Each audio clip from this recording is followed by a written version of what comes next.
నమస్కారం అండి అందరికీ. అయితే ఈరోజు గడ్డి కట్టలు కట్టిస్తున్నా. అయితే ఈ మిషన్ వచ్చినప్పటి నుంచి రైతులకైతే కొద్ది మేరకు పని తప్పినట్టే. లేకపోతే అప్పుడైతే ఏం చేసేది మొత్తం కట్టెలతోటి ఒక దగ్గర కుప్ప నూకి మళ్ళా మోపులలో ఎత్తుకొని ఎత్తుకపోయి ఆమె వేడ్చుకునేది.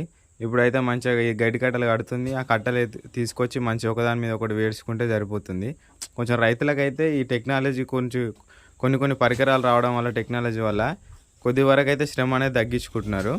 పైసలైతే అవుతున్నాయి కానీ శ్రమ అయితే తగ్గుతుంది. అట్లనే మా దిక్కు ఒక్క గడ్డి కట్టకు 30 రూపాయలు తీసుకుంటున్నారు కట్టినందుకు.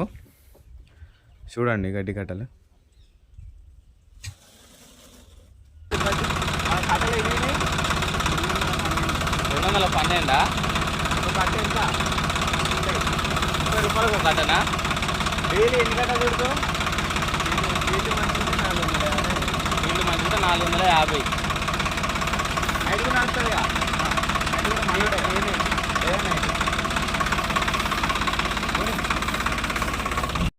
బేలర్ నడిపేటోళ్ళు ఖచ్చితంగా మాస్క్ పెట్టుకోవాలి. లేకపోతే ఈ డస్ట్ అంతా ముక్కులో పోయి లంగ్స్కి ప్రాబ్లం అయిపోతుంది, ఇన్ఫెక్షన్ ఫామ్ అవుతుంది. ఇట్లా వాడితే మంచిగా ఉంటుంది ప్రొటెక్షన్గా. అయితే మీ దిక్కు ఒక కట్ట చుడితే ఎంతనో కామెంట్ చేయండి.